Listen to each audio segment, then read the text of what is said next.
I let HOA Karen tow my boat away. She didn't know the entire thing was bait for my trap, asterisk, asterisk.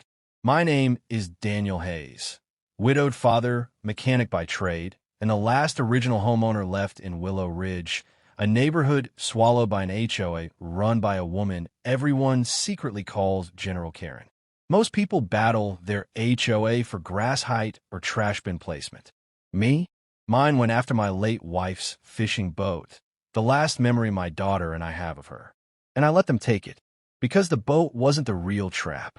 The real trap was the property line, the lake, and a little piece of paper Karen never knew existed. My daughter's tears started a war.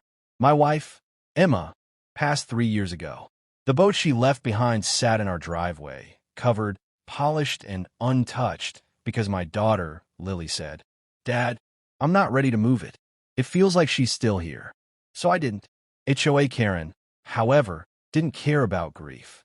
She cared about community appearance.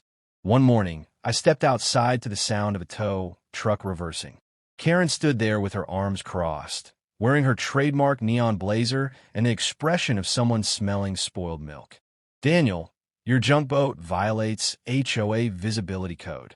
It's been 36 months. It's coming with us." Before I could speak, Lily ran outside, barefoot, crying, shaking. "Please don't take Mommy's boat. Please. It's all we have." Karen didn't flinch.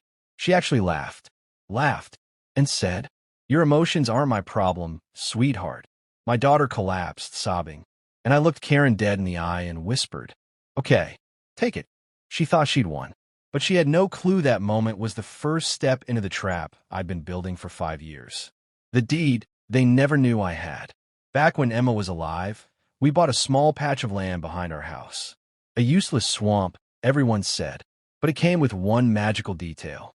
It included 30 feet of shoreline. The HOA believed the lake was community property. Nope, a chunk of it was mine. And for years, I had quietly installed legal surveillance cams, documented every HOA overreach, filed every violation they made on my water, and waited for the day they'd cross the line so badly that I could pull the pin. And when Karen touched the boat, that pin practically begged to be pulled. The meeting that turned into a massacre. 2 days after towing the boat, Karen called a public HOA meeting to brag. She actually showed pictures of the tow truck on a projector. Parents clapped. Her board smirked. Someone joked, "Maybe next we tow the kid." I stood, silent, calm, waiting.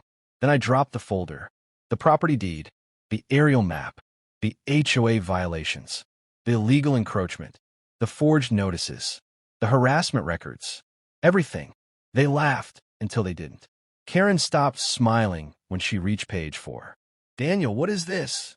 I leaned forward. "That, Karen, is proof you trespassed. On my shoreline, my lake portion, my property." A murmur, confusion, panic.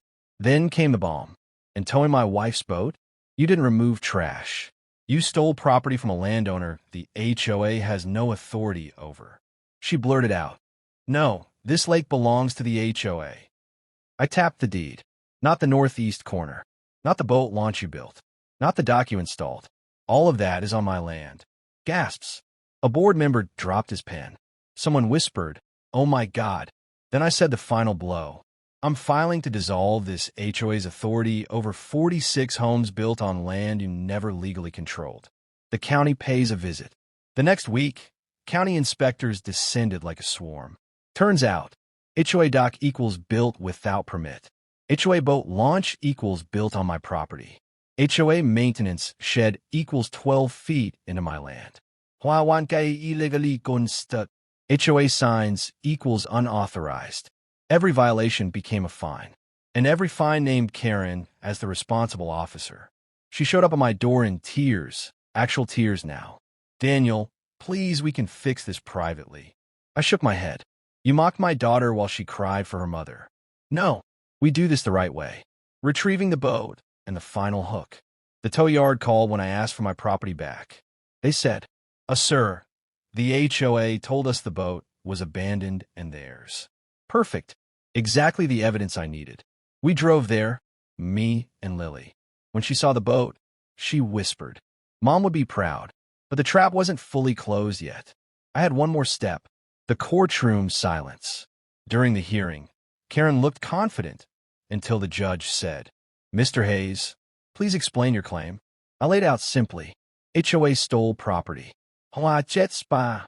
HOA built structures illegally. HOA abused authority. HOA caused emotional harm to a minor, the one where Karen mocks my crying daughter. The courtroom went silent. The judge stared at Karen like she was gum stuck to the bench. "Mrs. Whitmore, you may want to sit down." Hook, line, sinker. Final ruling. HOA dock must be removed. HOA boat, launch demolished. HOA ordered to pay $184,000 in damages. Karen removed from HOA presidency. HOA authority reduced by 70%. 46 homes allowed to opt out entirely. But the cherry on top? The judge added, "And the HOA is permanently prohibited from managing or accessing Mr. Hayes' shoreline." Meaning the lake, the boat, everything was now fully ours again. When we walked out, Lily held my hand and said, "Dad, Mom would say you caught the biggest fish ever." I laughed, because she was right. And as Karen stood in the parking lot watching her empire crumble, I realized. She thought towing my boat was her victory. But all along, the boat was the bait. The trap was the lake. And Karen walked straight into it. Asterisk.